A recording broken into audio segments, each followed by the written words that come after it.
In this implementation training video, we'll cover all of the actions, tools, and requirements for Stage 1 of the Transition Discovery's Systems Level Intervention.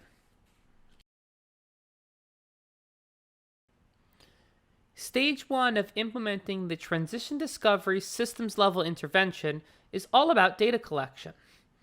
Each site will use the Transition Discovery's Quality Indicator Survey to collect this data. You'll be collecting data from a representative sample of young people with disabilities, family members, and transition stakeholders. Your goal is to collect data from each of these groups and to have at least 30 of these individuals from each group represented in your data. When it comes to stakeholders, families, and young people, you'll want to have representation across one or multiple schools, if applicable, as well as multiple agencies and community partners. By collecting data with the Transition Discovery's Quality Indicator Survey, your team will be collecting information on the frequency and effectiveness of practices, programs, and services for high-quality transition as defined by the TD framework.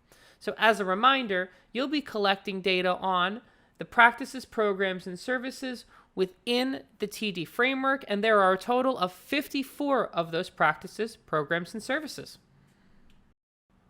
When they complete the TDQI, stakeholders are also going to share about specific factors that might be impacting the current implementation of each of these 54 practices, programs, and services. So in this way, you'll gain information about how often practices occur, how effective they are when they do, and the factors influencing how often they occur and how effective they are.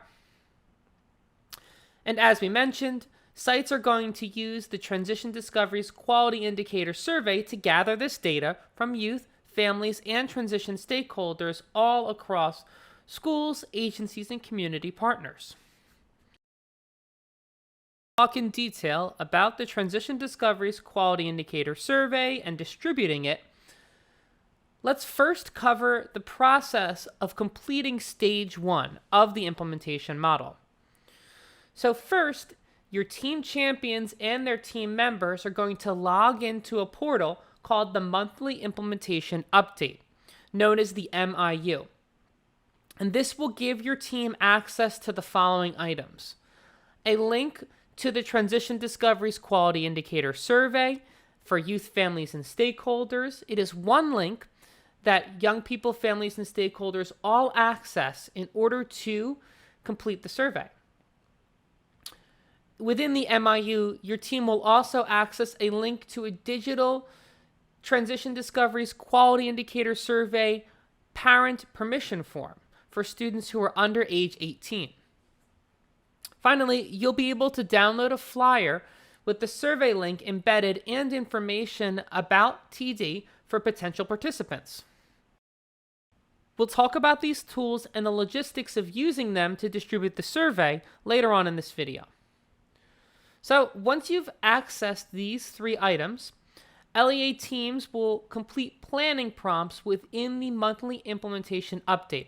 So the MIU not only includes access to your data collection tools, it also includes prompts to support your team in planning the logistics of data collection. So more specifically, in the MIU, your team will identify their representative sample of young people, families, and stakeholders, plan logistics for distributing the survey link to young people, families, and stakeholders, also plan logistics for distributing the digital parental permission form to parents for students under age 18. Your team will check which parents have signed the permission forms if you've already distributed them. And you'll view the number of youth, families, and stakeholders who have completed the TDQI so far, as well as basic demographic information about them. So this would only appear and be accessed if you have already begun data collection. LEA teams will continue to distribute the survey until they have met or exceeded 30 young people with disabilities, 30 family members, and 30 transition stakeholders, with representation that aligns with the demographics they identified when planning inside of the MIU. So that representative sample that was identified by your team through those planning prompts, you're going to want to make sure that the data you've collected and the participants that have responded represent your representative sample. The Transition Discoveries Quality Indicator Survey is a web-based survey with built-in consent and assent forms for individuals. So consent forms are for individuals who are 18 or older, and assent forms are for students who are under age 18. There is one link to access the Transition Discoveries Quality Indicator Survey. When young people, family members, or stakeholders access that link, they're provided either the youth version, the family version, or the stakeholder version. Each of these contains different amounts of questions that are finely tuned to that specific group. Within the Transition Discoveries Quality Indicator Survey, there are plenty of guidance and prompts built in to support individuals in learning about transition as they think critically and respond critically about what is working and what could be improved. There is the option to toggle the survey between English and Spanish at any time.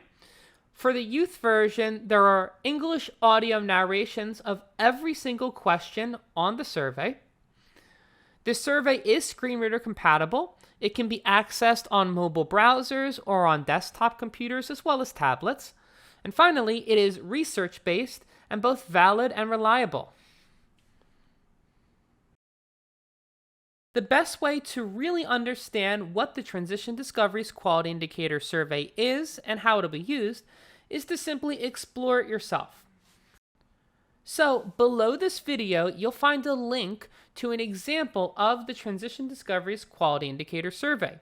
This example is not for distribution. It is simply available for you and your team to get a better understanding of the types of questions on the survey and how they're presented, as well as the accessibility and how supports are built in to support comprehension and responses by young people, families, and stakeholders. So as a team, take some time to explore this example survey, and when you're done, come back to the video and continue watching. So pause the video now, explore the survey, and then resume the video once you're done exploring.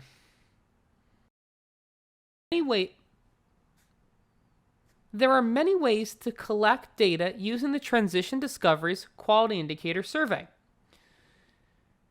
You can collect data by distributing the link, providing it during meetings. Really, the opportunities are endless. The thing to remember is to capitalize on opportunities that are already existing either in person or online in order to distribute the survey to young people, families, and stakeholders.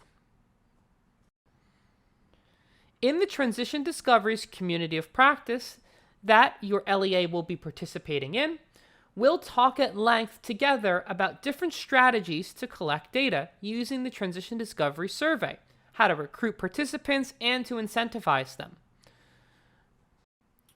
But for now, we'd love to hear what strategies your team might use or other teams might use to distribute the survey and to incentivize young people, families, and stakeholders to complete it. So below this video, there is a Padlet. Please respond in that Padlet with ideas about how you could distribute the survey to young people, families, and stakeholders and incentivize them to complete it. Any strategies you have about getting the word out about the survey, its importance, and the outcomes of participating are welcome additions to the Padlet. So pause the video now, and once your team has contributed to the Padlet, making sure to add your LEA name in your post to receive credit, resume the video to keep watching about Stage 1.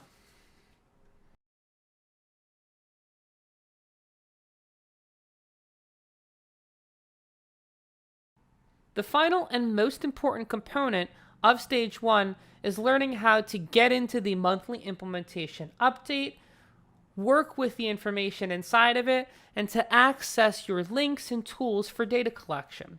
So rather than having teams explore this independently, we're now going to do a guided tour where I'll walk us through all of the components that are relevant to stage 1 inside of the monthly implementation update tool.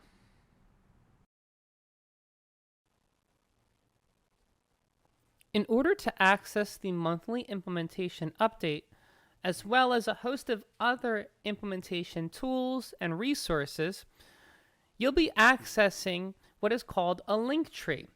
The link tree is just a fancy title for one URL that brings you to a landing page where all of the other web-based tools, websites, and resources exist for implementing the Transition Discovery's systems level intervention. Many of the tools and resources on here won't be relevant just yet to your implementation process, and they'll be explained over time as we go through the process together. However, for this video and for stage 1, there are a few tools that are pretty important for your implementation process. So first, there is an implementation timeline, and it has for cohort 1 and for cohort 2. Those LEAs beginning during 2021, at the end of 2021 into 2022 and beyond, are part of cohort 2. But in terms of those stage 1 specific tools that we'll be accessing today in this demonstration, at the bottom of the link tree we have a link to the monthly implementation update, as well as the survey response tracker, the parent permission tracker. So we have these three links right here. The survey response tracker and the parent permission tracker are both also able to be accessed from the monthly implementation update. But if you want to access these two links without going into the MIU, you'll come to the link tree in order to do that. So for this example, let's imagine that we've already clicked on the monthly implementation update here. And I'll just do that again as an example. So you'll see a browser tab opened. And now I'm at the sign-in page of the MIU. So the way the MIU is set up is that for your first time coming here, you'll need to create your own username and password and put in a valid email address. So this is not a username and password that Patent or the Transition Discoveries Initiative will give you. This is one you'll create yourself and put into the system. If you've already been to the MIU and you've created your username and password already, you'll use that to sign in here.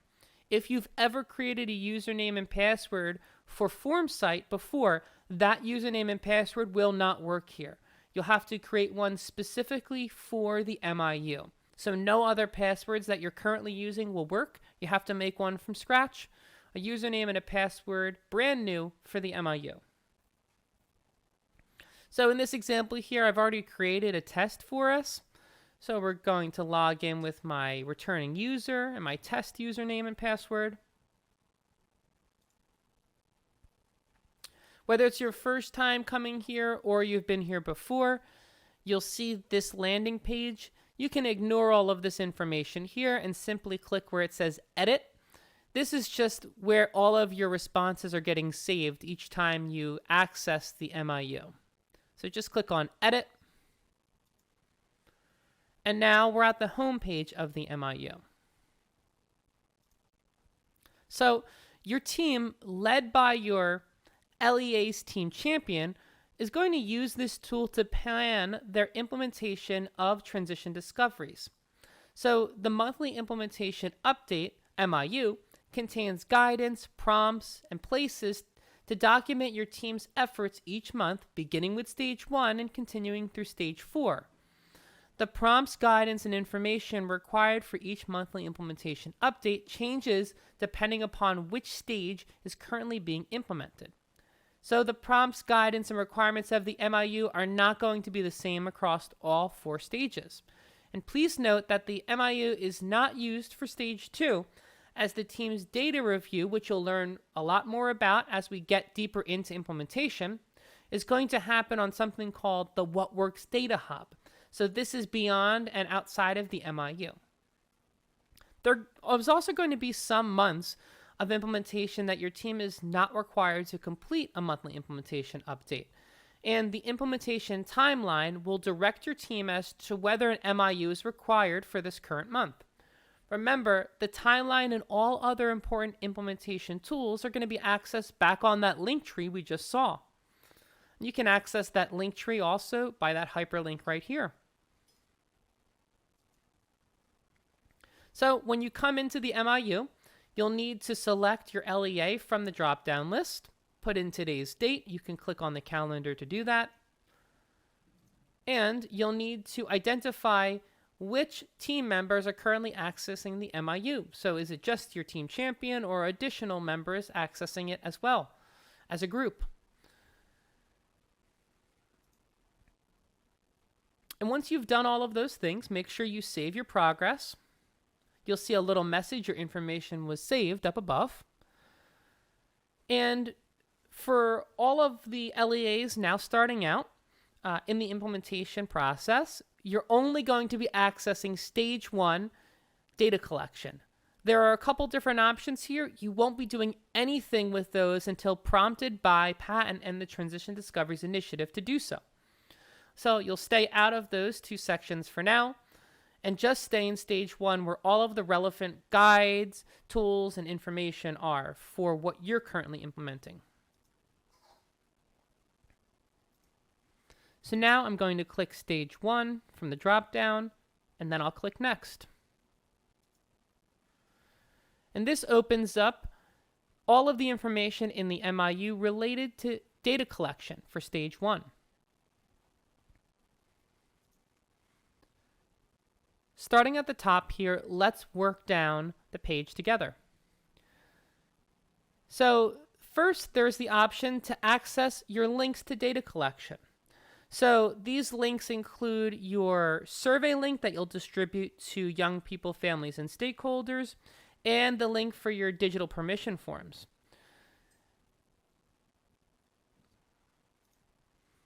When you first access the MIU, your team will not have access to your links for data collection tools. You'll be notified by Transition Discoveries Initiative when you can access your links inside of the MIU. When you first come in, you won't be able to access those links. You'll notice that when you do try to access those links the first time, it'll ask you to sign in within the MIU again. And that sign in is not the username and password that you create. It's one that will be provided to you by the Transition Discoveries Initiative. This is for data security purposes. So when you first come in, you won't have those credentials and you won't be able to access your data collection tools. However, you will be able to access the prompts on this page after you've created your username and password at the beginning of the MIU homepage. So for now, I'm going to click No, that I don't want to access my tools because this is the first time my team has been here and we're not in data collection yet. All we want to do is identify our representative sample. So if we've never been here before, we're going to click that we are not updating our previous responses. And then we'll work through as a team to figure out which characteristics of young people are important to us for our data collection. Who do we want to reach? And how will we reach them? What schools, programs, and agencies, and what stakeholders can help us reach them? We'll do the same thing for family members and for stakeholders until we've identified who our potential sample, our representative potential sample will be. As you move deeper into planning and getting ready for data collection, once you have your representative sample identified, your team will work on some data collection logistics. You'll work as a team to figure out how you intend to distribute and provide the survey to young people, families, and stakeholders, and the specific strategies you'll use to get parental permission forms signed for those young people under age 18. And right underneath those prompts, once your team is ready to start talking about data collection logistics, which will be after you have identified your representative sample, there are additional tools, as mentioned before, embedded into the MIU right here. So if your team has already identified your representative sample and you have started distributing that parental permission form link to your parents to get those permissions signed for students under age 18, you'll be able to click right here and access a dashboard in a second browser window that provides you the names of all students under age 18 who have on record a parent or a legal guardian signed off to allow them to take the Transition Discoveries Quality Indicator Survey. When you click on this link, and I'll do that now, you'll be prompted to sign in with additional credentials. These credentials will be provided to you by the Transition Discoveries Initiative and Patent. These credentials are not the same ones that you create yourself in order to access the monthly implementation update tool. These credentials will be the same credentials you use inside of the MIU to access your data collection links. So you're going to have a username and password for the MIU, and then one master username and password to access all of the data-sensitive materials that ask for additional logins within the MIU. Those credentials are going to be provided to you at a later date. In my test example here, we're going to log in as test LEA and sign in. And when we do that, we'll see this is just an example, so there's not actual names here. It's just some nonsense fake words here. But what you'll see are the full child names here for any students under 18 where their parents or legal guardians have signed off on them being able to take the survey. You'll see the month, the day, and the year that their parents signed off with the digital parental permission form.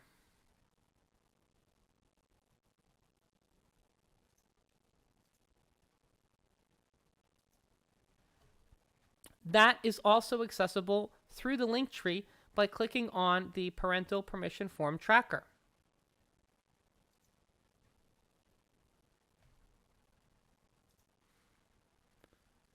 So in addition to identifying your representative sample, and when it comes time looking to see if you have your parental permission forms signed, there are also additional prompts below about the parental permission forms. So questions about whether or not all permission forms have been signed. So these are reminders for your team as you're planning those logistics. And then also putting in and thinking about your dates, times, and locations for all upcoming opportunities where you're going to collect data using the TD survey. So when you're emailing it out or when you're having an event and putting it in a Zoom chat or giving it out at a transition fair in person or at to stakeholders at a professional development session, whatever it may be, you're going to have that information there. And also some information about how you're getting the word out and building awareness in your community of opportunities to participate in taking the survey. And just some quick information. If you have any volunteers, they're going to be helping you. Do you have volunteers? Have you briefed them on the logistics of getting that link out? And what does that look like? And then as you move deeper into stage one, keeping in mind that when you first come in and you're first starting on an implementation, you're only going to be worrying about identifying a representative sample the first time you're in here and for that first month. That's really all that's relevant to you. This page has everything related to stage one, so there will be many things on here that you just won't be ready to put information on yet, which is why you save and come back multiple times as your team progresses through each stage of implementation. So once you're really in full swing in collecting data, you'll be coming in here each month and you'll no longer be identifying your sample. You'll still be looking to see if you have parental permission forms signed. But you'll also be, once you're really collecting data, you've got that survey link out and young people, families, and stakeholders are taking it, you'll be able to click an additional link to access a dashboard, just like we saw before for the parental permission forms. You'll also be able to see basic demographic information and response rates for your survey. So you'll be able to see how many young people, families, and stakeholders have taken the survey so far. So this can give you a better idea of when you're trying to figure out if you have really collected data from your representative sample or not that you wanted to collect from. Have you done it? You'll be able to look on this dashboard and see that. So let's see an example of what that dashboard will include once you've really gotten into collecting data. So if I click that link here, once again, a new browser tab will open. If you're already signed in, it'll automatically open it up for you to the correct dashboard. If you're not signed in, you'll have to sign in again. And just as a reminder, those credentials will be provided to you by Patent and the Transition Discoveries Initiative. You will not be creating those credentials. So when you first come into the MIU, you won't be able to access the survey response tracker. So this is just some fake example here. But it gives you an idea of the information you'll have access to. So you'll be able to see the total number of responses for transition stakeholders, young people and families. In this example, we don't have any family responses, but when you do, you'll see those here. You'll see their schools, so there are actually school names that'll appear here. So all of those high schools, middle schools, Voc centers, whoever you've collected data from. You'll have a breakdown here of professional roles. You'll notice it says null because that's due to young people not having a professional role, at least in the data set. It's not, that data is not collected, what their job is. So the role here for color key for professional roles is just related to transition stakeholders. So we can see in this example that we have some special education teachers, mostly special education teachers. We also have our transition coordinator / specialist, and we have a school counselor, and we also have a post-secondary education professional. You'll also have information here about the demographic representation of young people and of young people of families. So those responses are combined. What young people said that their age and their race / ethnicity is, and what family members said the race, ethnicity, and age of their young people are. So you'll have that information here. And one last important thing to note on the survey response tracker that we'll be going over in greater detail later on in stage 1 of implementation. But when you collect data from stakeholders, they have the opportunity to say if they work for one or more schools. So if they do, those stakeholders will be represented for all of the schools they work for or support. So those special education teachers in this fake example here, we're just saying that they work for both schools. Some of them do. So they'll be represented multiple times. So this will be the tool that your team uses ongoing to see where your data collection is at. It gives you a snapshot of how things are going, how many people you've collected data from youth, families, and stakeholders, which schools are represented, and then some demographic information about the young people in your data. So their race / ethnicity and their age ranges. You'll see young people under 14, between 14 and 21, and over 21. This data does not have all of those. So this is a nice example here to see before you have all of your data collected, if you just have some groups, this is what it would look like. And let's take a quick look here for how this dashboard interacts with the monthly implementation update tool. So imagine that you're deep into data collection and your team is looking to see if you've met that deliverable of having 30 or more young people, families, and stakeholders, or if you have less than that benchmark. So what you'll be able to do here, and this is what this prompt is asking, you'll be able to see, do your demographics represent your intended representative sample? So up here, which would be quite a few meetings after, you'll have talked about previously, right, about what your representative sample would be. And now meetings later, as you're in data collection, you'll be able to look back because all your responses are saved right there for you. And you'll be able to see and say, well, we were talking about getting X, Y, and Z, these individuals here. And we can look at our dashboard and say, did we do that? Have we reached everyone we wanted to reach yet or not?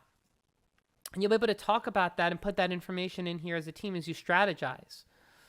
You'll be able to identify if you have completed data collection, so 30 or more youth, 30 or more family members, and 30 or more stakeholders. If you're partially complete, so that is you have less than 30 for one or two groups, or if you're incomplete, which is less than 30 for all three groups.